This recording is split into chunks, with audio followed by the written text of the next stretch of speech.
Hoy vamos a hablar de temas nacionales, fundamentalmente con un académico que hace actividad política. Me refiero al doctor Franklin García Fermín, miembro del Partido Revolucionario Moderno, ocupa una vicepresidencia nacional. Buenos días, bienvenido. Muchas gracias por estar tempranito aquí. Muy contento de estar con ustedes, con los amigos televidentes. Usted sabe que, bueno, hablábamos de su vida como profesor, como maestro, y bueno, me habló de que nos dijo que tenía más de 30 años en la parte académica. Sí.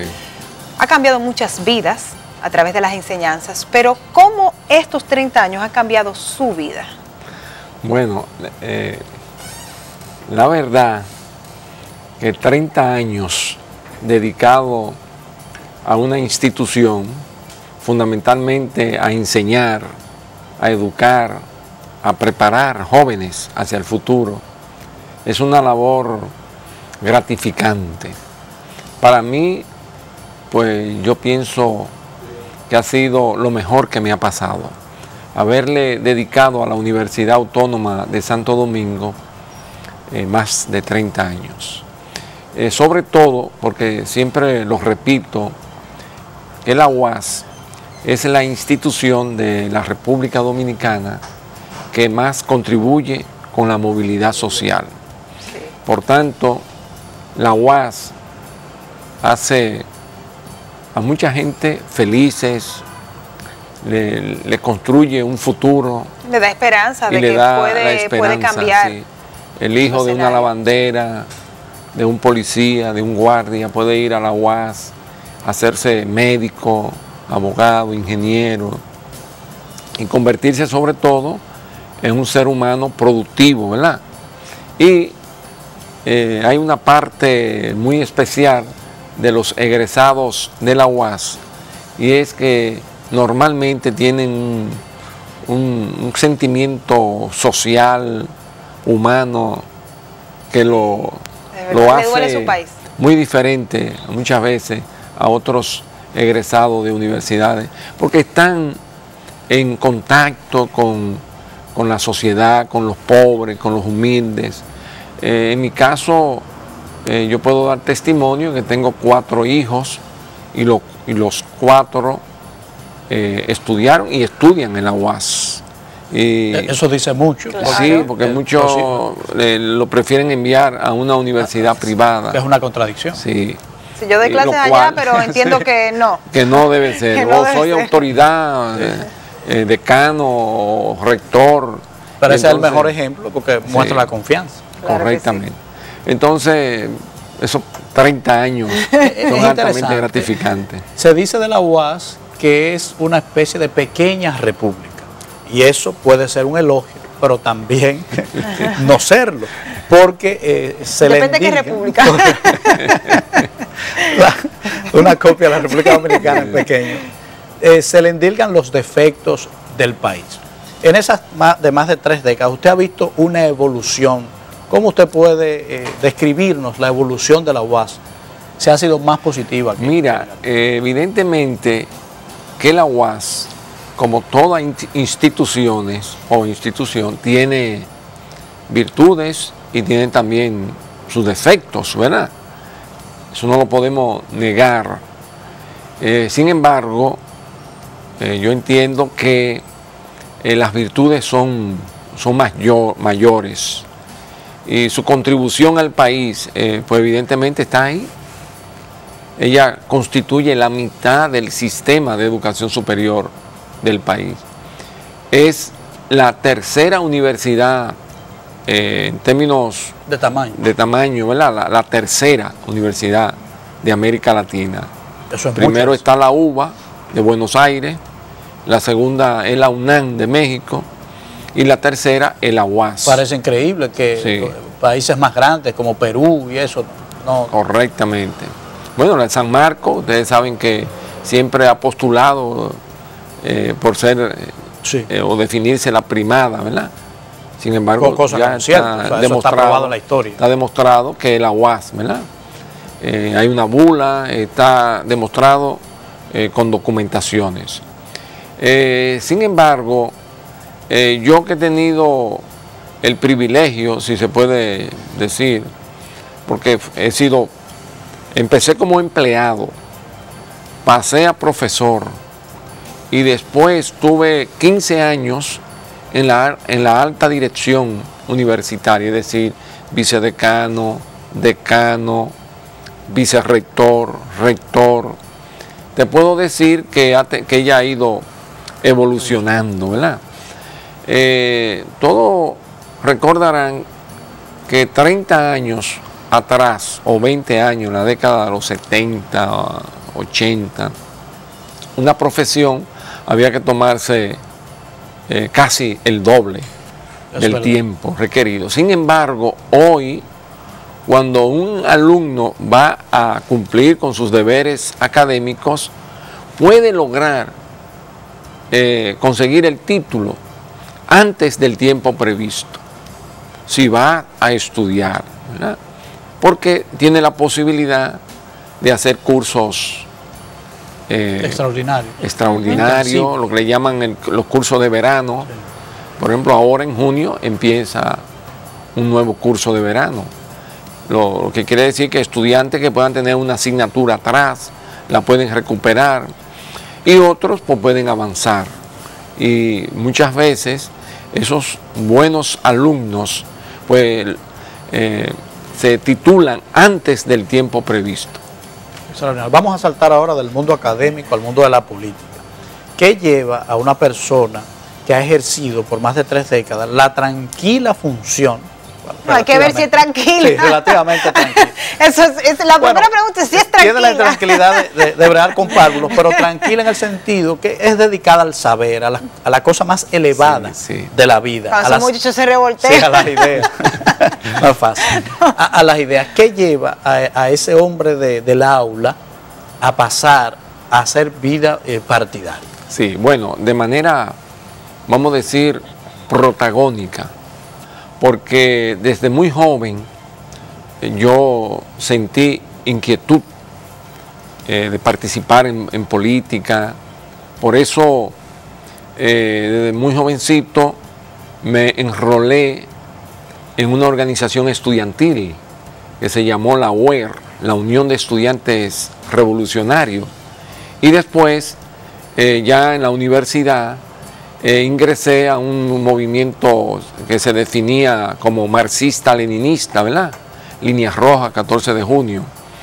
Y ya un poco más adelante, entonces ingresé al Partido Revolucionario Dominicano, en el cual me he mantenido hasta el momento en que di el paso al Partido Revolucionario Moderno y a apoyar la candidatura del licenciado Luis Abinader a lo interno de ese partido, ¿verdad? O sea, que es de larga data su militancia política, lo que pasa es que estaba ahí como hibernando. Correctamente. Bueno, una vez salí de la Universidad Autónoma de Santo Domingo, como terminando mis funciones de rector, pues decidí hacer vida política ya de manera principal, porque lo principal era lo académico, la universidad, lo docente, la parte administrativa que me correspondió,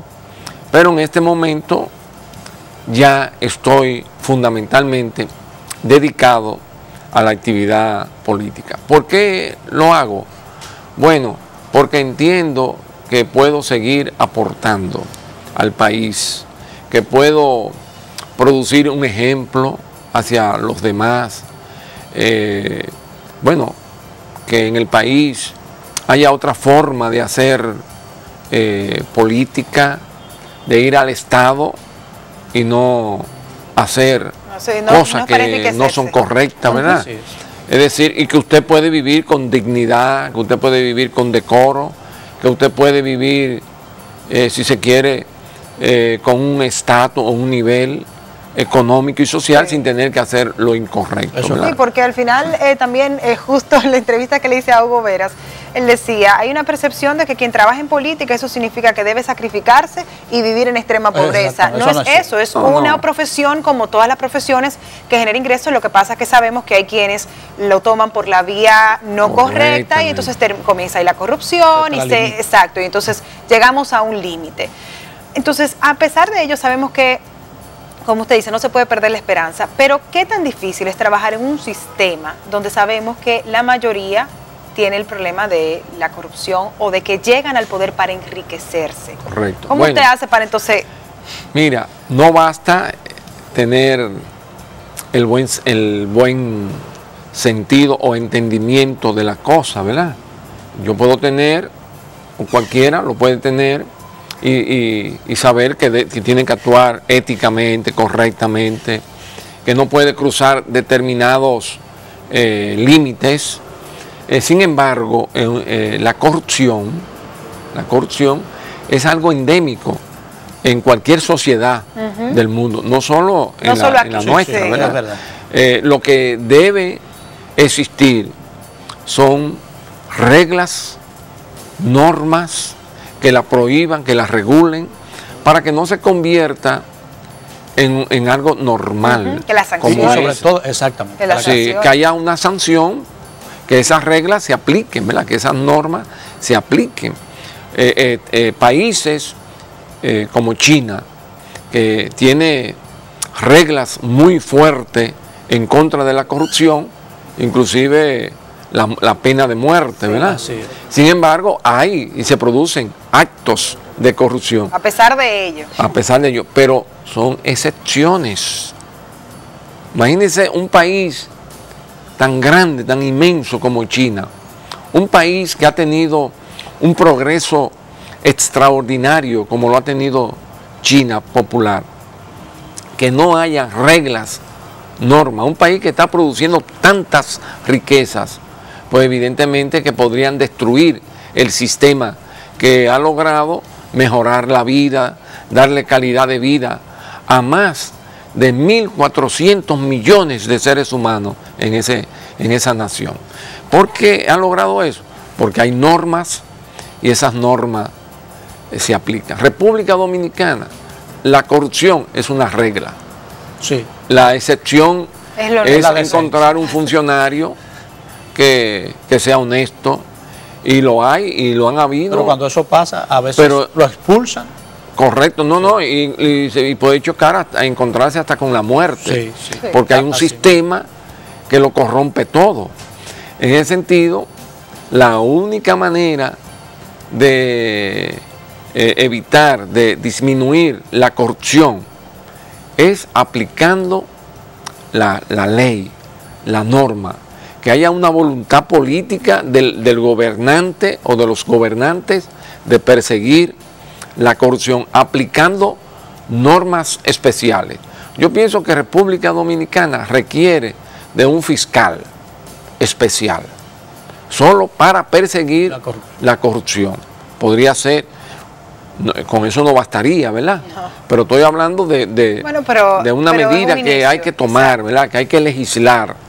Pero también requerimos de que el presidente del país, el primer magistrado de la nación, tenga una voluntad política férrea para atacar y enfrentar la corrupción. De lo contrario, pues la corrupción va a estar latente en todas las instituciones del país, no importa cuál sea. Ahí va a estar, no importa el grado, desde un simple, humilde empleado hasta el más alto de la jerarquía administrativa. Doctor, en el escenario político que se presenta, ya estamos en la cuenta regresiva, a menos, ya a un año, falta para el proceso electoral. En ese escenario, ¿qué papel usted va a jugar dentro de la organización de campaña? Sí, bueno, en el equipo de Luis Abinader hasta el 26 del mes pasado, de abril, yo estuve varias funciones. Entre ellas, servía de enlace a los municipios de lo que se conoce como Santo Domingo Norte y Santo Domingo Oeste. Pero además estuve participando en lo que se conoce como el Gabinete de Comunicación. esa, bueno... Ese fue una ardua labor realizada por un periodo. Correctamente. Los resultados, bueno, ganamos, ¿verdad? Pero no quiere decir que todo... ¿Y de qué forma? Pero no quiere decir tampoco que todo esté bien, correcto, haya sido correcto. bien. Por eso estamos en un proceso también de reflexión de lo que se hizo, de que el proyecto de Luis Abinader a lo interno del PRM hizo y fue exitoso porque ganó y ganó como de una manera, ¿verdad?, amplia. Sin embargo, estamos haciendo una transición, ¿verdad?, porque ahora vamos a llevar a cabo una tarea de mayor envergadura, ¿verdad?, de mayor complejidad, que requiere articular una campaña científica que esté bien estructurada, que tenga una estrategia, que las tácticas pues se vayan cumpliendo, ¿verdad?, según las circunstancias, cuestión de que podamos lograr el propósito final, que es ganar las elecciones en el 2016. Para eso, bueno, pues estamos dando pasos muy concretos. Tenemos un excelente candidato, porque es una persona muy racional, que tiene un dominio muy alto de la inteligencia emocional, es decir, que eso nos va a ayudar mucho, que sabe hacia dónde va, que sabe lo que quiere, y todo eso, pues yo creo que va a ser de gran beneficio para ganar el proceso, pero también, una vez lleguemos al poder, saber lo que hay que hacer para sacar al país de la situación que está. Por eso me siento altamente satisfecho de formar parte del equipo de Luis Abinader, porque le conozco y conozco su trayectoria, la de su familia, la de sobre todo mucha gente que está a su alrededor, lo que piensan y lo que quieren, y como esa gente quiere lo mejor para el país, yo me siento muy cómodo, porque yo como dominicano lo que deseo es lo mejor para los dominicanos y las dominicanas. Conocemos la posición del candidato a la presidencia por el PRM, Luis Abinader, sobre el tema de la reelección. Sabemos que él no está a favor de estas reformas. Sin embargo, ¿cómo piensan hacer frente a una situación que se está tornando de conflicto, no solo dentro del Partido de la Liberación Dominicana, sino para todo el país? Mira, si estudiamos la historia del constitucionalismo dominicano, vamos a encontrar que se repite cada cierto tiempo. Usted busca los motivos de casi todas las reformas del país, empezando por la del 1872, que es la primera reforma que establece la reelección presidencial.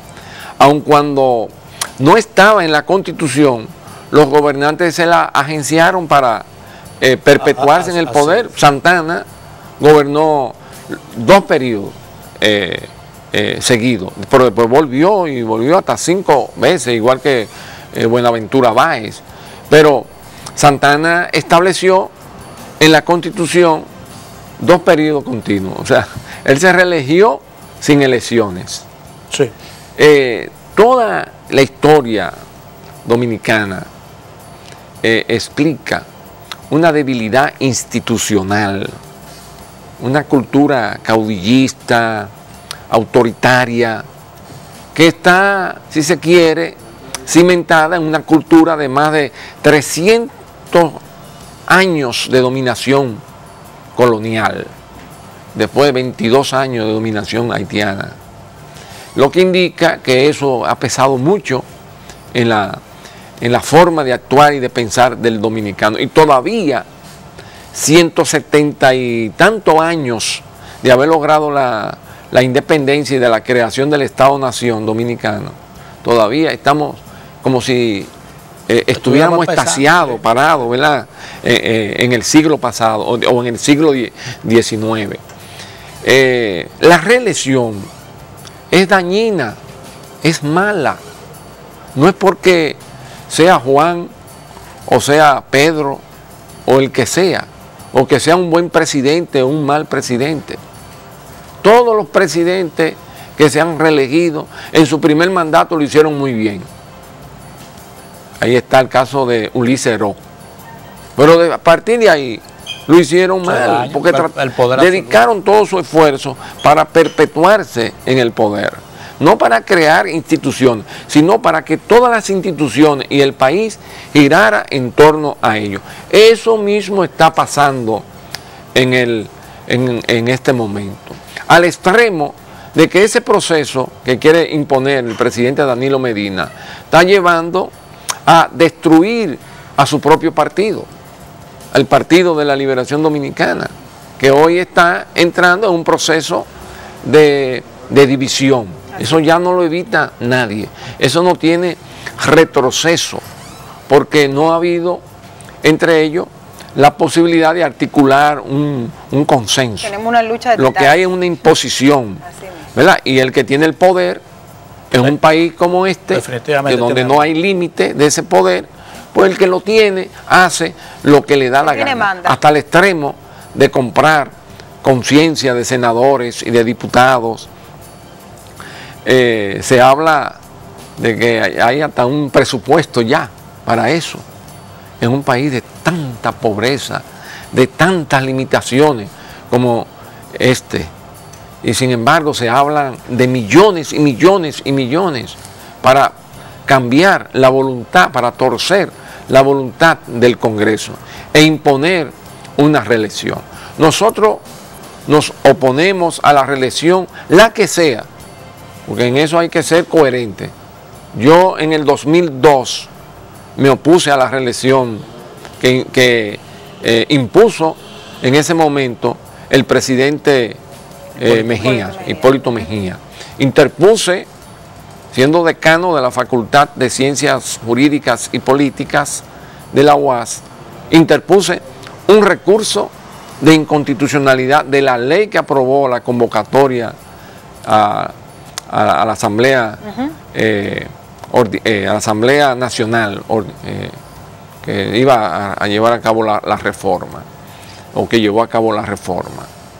Y permanentemente ¿No se llegó a conocer ese recurso? Sí, se conoció y se rechazó. La Suprema, como Tribunal Constitucional, quien está en el poder maneja, controla. Ese fue otro crespón del que habló el presidente. Sí, lo pregunté porque tenemos que estar vigilantes sobre el proceso que se va a iniciar ahora, porque usted apuntó algo muy interesante, y es que esa decisión se está llevando de encuentro un partido que operaba con cierto consenso. Pero el riesgo no es solamente que se lleve de encuentro ese partido, también está en riesgo las instituciones nacionales. Claro. Correctamente. Que indudablemente lo pone en riesgo, porque una vez se imponga en el partido hay que imponerla en el país, y no por métodos democráticos, y eso es algo correctamente. Es muy peligroso. Y el PRM, ¿cómo se va a organizar y qué va a hacer? ¿Qué plan tiene? Exacto. ¿Cuáles son las acciones? Para defender las instituciones, porque como partido de la oposición le toca. Es el partido de la oposición más fuerte y entendemos que es el que puede marcar una diferencia. Bueno, fíjense, dos cosas. Primero, el candidato, el licenciado Luis Abinader, ha dicho de manera categórica que se opone y que está en contra de la reelección, del sistema que predomina en este momento, porque el que se quiere volver es el del 2002, que se aprobó en el 2002. Que lo quitamos en el 10. Que lo que se quitó en el 10. O sea, una locura. No, es que nosotros le tenemos amor al pasado. Es decir, que la voluntad del candidato es de oponerse a la reelección, pero no solo por una cuestión mediática o coyuntural, sino de entendimiento. Ni vamos a hablar de principios, vamos a hablar de entendimiento y de beneficio para la nación dominicana. Es decir, la reelección ha sido dañina. Sí, nunca ha beneficiado. No ha beneficiado al país. Es verdad. Debilita las instituciones, es fuente de corrupción y por tanto también de pobreza. Produce déficit. Claro, claro que sí. Ya lo conocemos, ¿verdad? Sí. La historia está ahí. El Partido Revolucionario Moderno, su dirección, su alta dirección, que es la dirección ejecutiva de la cual me honro de formar parte, lo ha discutido permanentemente. Nosotros nos reunimos todos los martes, en horas de la tarde, y el tema ha estado latente, y se le ha explicado y se le ha bajado la orientación a los diputados que siguen la línea del Partido Revolucionario Moderno, de que nos tenemos que oponernos a la reelección, porque va en contra del progreso, del desarrollo y, si se quiere, del bienestar de los dominicanos. Y todos los integrantes están de acuerdo en esa postura y presentarán sí. esa... El que violente esa línea general del partido y del candidato a la presidencia de la República, pues se abstendrá a las consecuencias. Mire, yo quiero, Homero, que me permita hacer si se quiere, un recordatorio de una obra que se escribió hace casi 2 siglos, que fue una obra de Alexis de Tocqueville, La democracia en América. En Estados Unidos, la reelección no estaba prohibida en ese momento, cuando él escribió el libro, que fue en el 1834. Alexis de Tocqueville es francés, fue a Estados Unidos a estudiar los sistemas penales y las cárceles, el sistema penitenciario, pero quedó tan impactado del sistema político norteamericano que se dedicó a estudiarlo, y 4 años después, en el 1834, produjo esa gran obra. Un clásico. Que es un clásico, como dice Homero. Ahí, fíjense bien, dice Alexis de Tocqueville que Estados Unidos, para preservar sus instituciones, para preservar su fortaleza, para preservar su grandeza y su progreso, tiene que limitar la reelección. Y fíjense que la costumbre entre ellos era siempre 2 periodos. Recordamos que George Washington gobernó 2 periodos, y le pidieron que siguiera y dijo: no, yo seguiré apoyando a mi país, a mi nación, en un momento... Diciendo que lucharon por una república, no por una monarquía. Correctamente, correctamente, ese fue uno de los argumentos, ¿verdad? Y entonces se retiró a su casa, siguió aportando. Sentó el precedente, que desde ahí en adelante todo siendo un gran líder militar, empresarial y también político. Y se lo pedía a la gente. Y se lo pedía la inmensa mayoría. La excusa en este caso es que por primera vez el pueblo le pide a un presidente que se reelija. Cuando tú buscas todas las leyes y todas las motivaciones de las convocatorias para restablecer la reelección presidencial, todas dicen lo mismo. Lo mismo. Que es un pedimento del país, del pueblo. Sí, es el mismo argumento. Está ahí, usted lo busca, son las mismas palabras. Usted va al 1872 y a partir de ahí usted va a encontrar en todas las reformas que se restableció la reelección presidencial, la de Trujillo, la de Horacio Vázquez, ¿verdad? Que la famosa prolongación se prolongó 2 años más, porque dijo que no, que él fue electo con la Constitución del 2008 y no con la del 1908 y no la del 1924. Se prolongó, pero también, además de prolongarse, reformó la Constitución para restablecer la reelección presidencial. Y eso nos trajo 31 años de dictadura. Entonces, pueblo dominicano tiene que saber que la reelección ha sido dañina para la República Dominicana. Y nosotros nos oponemos por eso. Porque como partido que formamos parte de un gran frente, de una gran coalición, de una gran fuerza unitaria de partidos y fuerzas sociales, nosotros estamos preparados para enfrentar la candidatura que establezca el partido oficialista.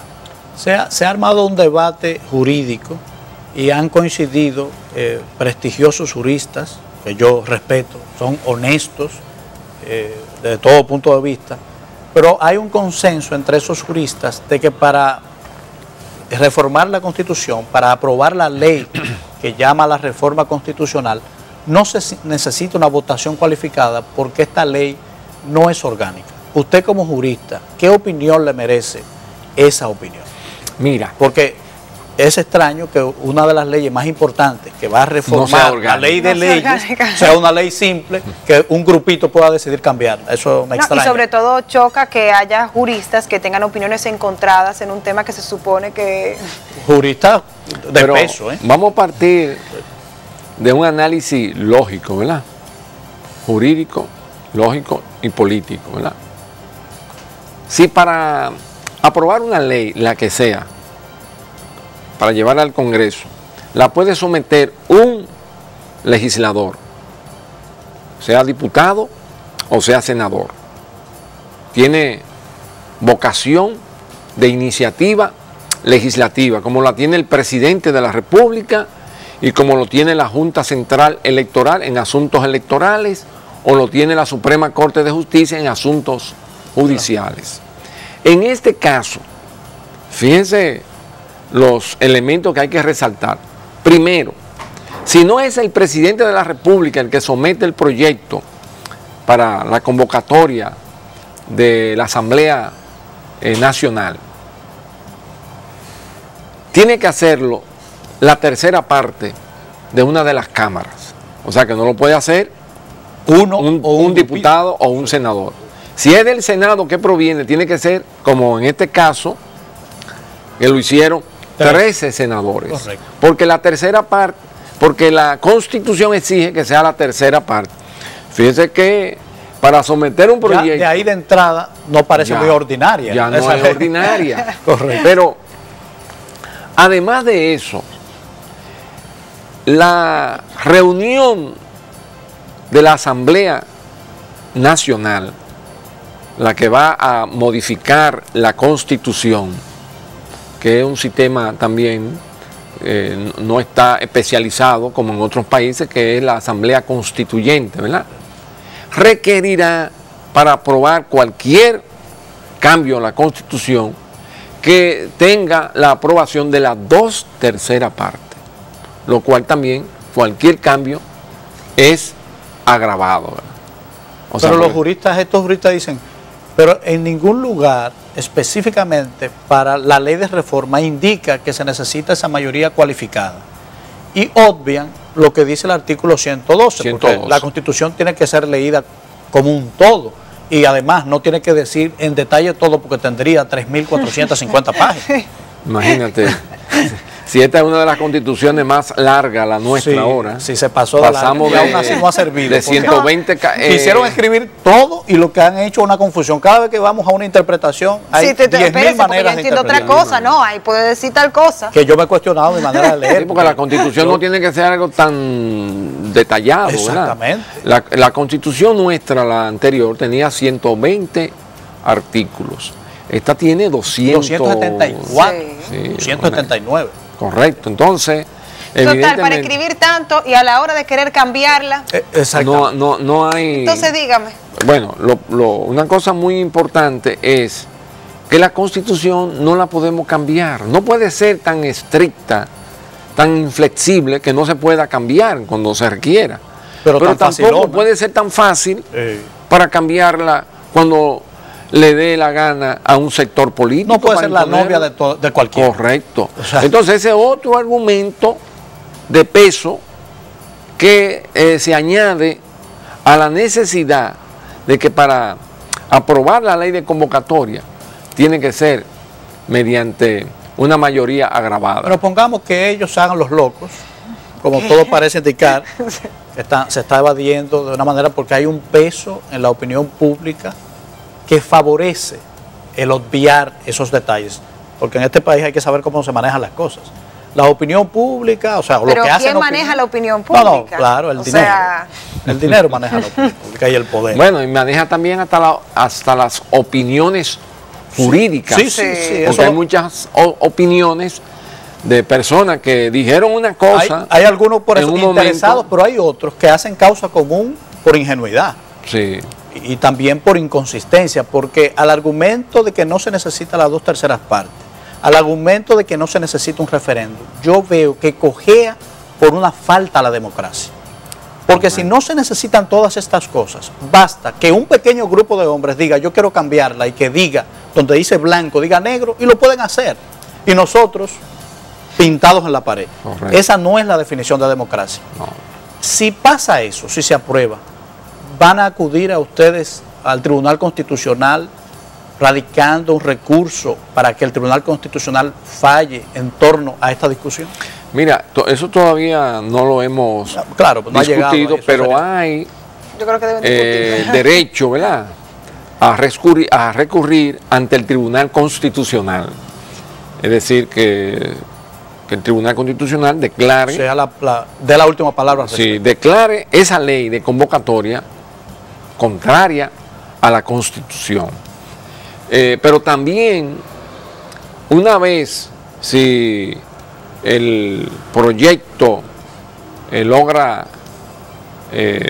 pasar, ¿verdad?, y producirse la reforma de la Constitución, también hay la posibilidad, como lo hice en el 2002, de recurrir ante el Tribunal Constitucional para declarar por vicios de formas la reforma constitucional, la propia reforma de la Constitución. Esa es otra posibilidad. O lo que nos metería lo que quiere en un decir tortuoso camino que hay un camino muy tortuoso. Bueno, ayer vimos que la comisión que designó el Senado para discutir esta reforma, bueno, tuvo disidencia. Sí, no fue hay dos senadores que votaron en contra y quienes han afirmado que van a presentar su voto disidente, motivado, y solo 7 lo aprobaron, porque creo que faltó alguien. Era 9. Ah, 9. Bueno, finalmente eso también ahí se violó la Constitución y los reglamentos internos del propio Senado, porque resulta que no hubo una representación de la mujer. Y por tanto no hubo equidad de género, como lo demanda la Constitución de la República. Ahí hubo su pequeñito atropello también, porque vamos de atropello en atropello. Sí, porque... y al final tenemos que ser conscientes, o sea, es un tema de sentido común. No es, como usted menciona, no vamos a politizar la situación que está viviendo actualmente la República Dominicana. No es si usted está a favor o en contra del presidente Medina.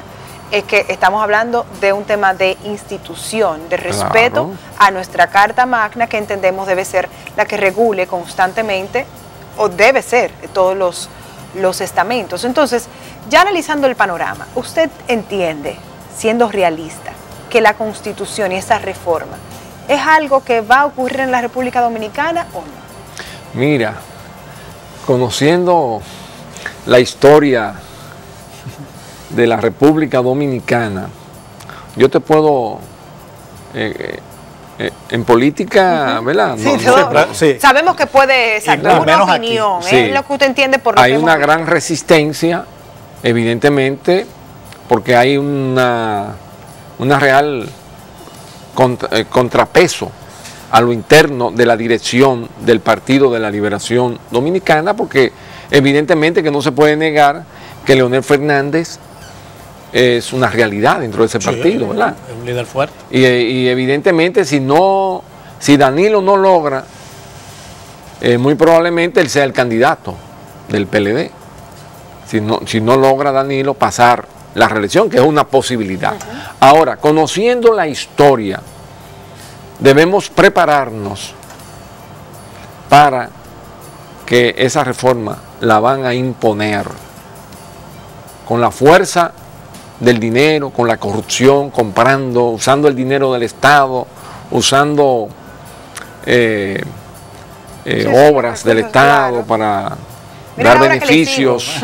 Bueno, de hecho ya una senadora hizo una denuncia de que a determinados miembros del comité político del PLD se le otorgaron beneficios, entre ellos cargos, altas posiciones en el Estado, para que votaran en la reunión del comité político a favor de la reelección. Bueno, y ayer vimos un titubeo porque la votación debió terminar 6-3, pero terminó 7-2 porque hubo un convencido. Hubo un nuevo convencido. Alguien como que perdió la firmeza. Sí, correcto. Alguien que lo convenciera. Claro, claro, mis hijos lo necesitan. No le dijeron, mira. Entonces apareció, a mí me sorprendió cuando leí el diario esta mañana. Yo, Claro, y hay un rechazo hacia una figura política, en este caso el presidente Fernández, porque se habla de corrupción en su gobierno. Sin embargo, debemos preguntarnos si el presidente Medina llega al poder a través de convencer a estos integrantes de los distintos partidos políticos, ¿no es lo mismo? Claro, no hay diferencia. ¿Dónde está el gran más cambio? de lo mismo. Es que ese cambio, es que esa palabra cambio me choca. Y esa es la pena, porque la continuidad siempre ha arruinado la posibilidad de guardar para la historia, hay que decirlo, esta buena gestión. El presidente Danilo Medina ha hecho una buena gestión, era su responsabilidad hasta donde ha podido, y sería bueno que se retirara. Claro, y que si él cree que se debe hacer esa reforma, que la haga, pero para el próximo mandato. Correcto, que así no se favorezca. Es coherente, que no se favorezca a él, y entonces cuando tenga la oportunidad de volver, que siga siendo un buen gobierno, pero que no lo haga para beneficiarse, no hay garantía. pierde total. Bueno, que usted sea un buen presidente de 4 años, no hay garantías de que lo sea de 8. Sí, porque la historia no ha pasado. La mayoría los primeros 4 años son siempre buenos presidentes. Buenos. Recordamos en la historia, el primer periodo de Buenaventura Báez es uno de los mejores gobierno de toda la historia de la República Dominicana. O el de Ulises Heró. También, es de 2 años. Extraordinario. Que si ellos apoyado por Luperón, que lo apoyó. Hubieran sido recordados con amor. Con amor. Pero es lo que ayer hablábamos de la importancia, la razón por la cual las personas hacen política, y es trascender. Pero yo entiendo que es que se ha perdido ese deseo de trascender. Entonces es donde viene el que me quiero enriquecer y demás, la inmediatez. O sea, mejor trascienda como el mejor presidente de la República Dominicana. Deje huellas. Deje huellas y bueno, se le puede dar la oportunidad para volver en otro momento porque hizo un gran mandato. Oye, pero además, ya si usted logró ser presidente de la República,